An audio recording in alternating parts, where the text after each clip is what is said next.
Buenos días. El día de hoy estaríamos hablando sobre la clasificación de contratos. Un contrato es un acuerdo de voluntades entre dos o más personas con la finalidad de crear o transmitir derechos y sus obligaciones. Añadiendo a esto, solamente como mención honorífica, un convenio es un acuerdo entre dos voluntades de dos o más personas con la finalidad de modificar o extinguir derechos y obligaciones. Empezando con la clasificación de los contratos unilaterales no se clasifican desde el punto de vista de la voluntad de los contratantes, sino que la unilateralidad se implica cuando, a la carga de obligaciones, los contratos unilaterales implican que solo una de las partes conlleva alguna obligación. Por otro lado, los contratos bilaterales son aquellos que determinan derechos y obligaciones para ambas partes, lo que implica que la mayoría de los contratos corresponden a esta clasificación, cuando ambas partes se obligan a cumplirla. Continuando con la clasificación de los contratos onerosos y gratuitos se toman partiendo de los provechos o gravámenes que implican cierto tipo de contratos, iniciando primeramente con los contratos gratuitos, los cuales implican que los provechos son una de las partes y el gravamen para la otra. En el gratuito, solamente una de las partes recibe un beneficio. Por otro lado, el contrato oneroso es por excelencia la compraventa en la que ambas partes obtienen provecho como resultado de dicho contrato. En el oneroso, ambas partes reciben un beneficio.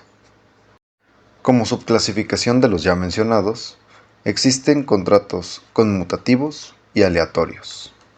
Empezando primeramente con los conmutativos, los cuales son aquellos en los que los provechos y gravámenes son ciertos y conocidos por ambas partes desde la celebración del contrato. Conmutativo cuando es específico y establecido. Por otro lado, en el contrato oneroso aleatorio, los provechos y gravámenes son desconocidos en la celebración del contrato hasta que se dé cierta hipótesis o condición. Es cuando esos beneficios que voy a recibir son desconocidos hasta que dependen de una situación futura incierta. Los reales y consensuales son aquellos que en el contrato en sí mismo puede darse inicial su validez a raíz de la entrega de una de las cosas o bienes, a raíz del acuerdo de voluntades. Partiendo primeramente del contrato real, en un contrato de tipo real en el que no existe una entrega de la cosa implica que las obligaciones de dicho contrato no se han generado. Por otro lado, en los contratos consensuales, en este tipo de contratos se manifiesta su voluntad por cualquier medio. Se tiene como un contrato perfecto. Un ejemplo de los contratos consensuales podrían ser el contrato de transporte de pasajeros. Al usar cualquier transporte público, solo existe un acuerdo de voluntades entre las partes involucradas. En cuanto a los contratos formales, se debe cumplir con todos los requisitos que establece la ley para que pueda ser válido. De no cumplirse con alguno de los requisitos, se procede a la nulidad del mismo. Un ejemplo de los contratos formales sería el poder notarial, en el cual, si no está en regla, como lo marca la ley, se procede a la nulidad de este poder. Este tipo de contrato puede existir por sí mismo sin requerir de ningún otro tipo de contrato adicional para poder subsistir.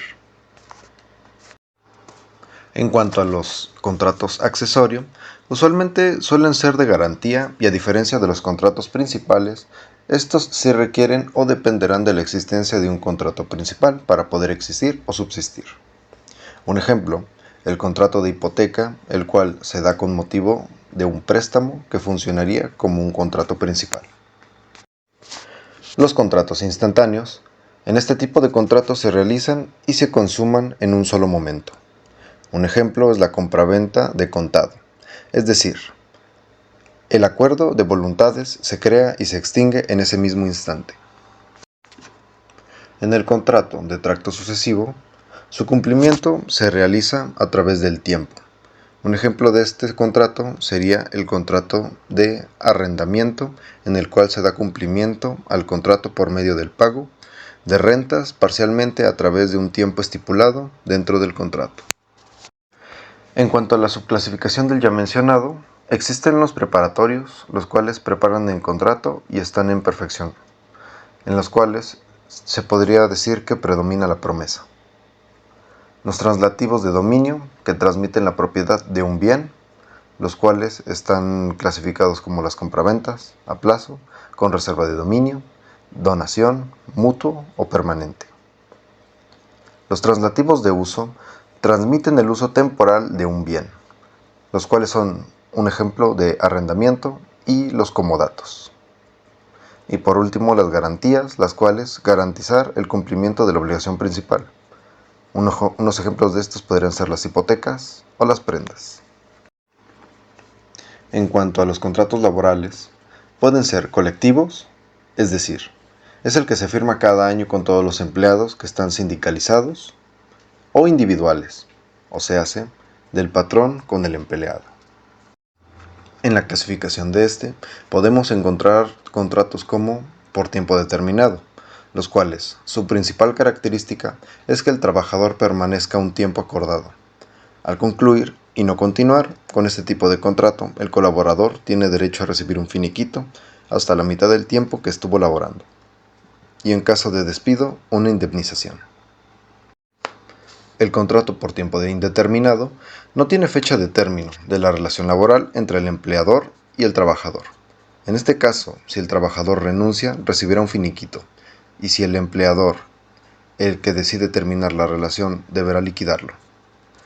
Solo te pueden correr sin indemnización si das motivos para ser despedido.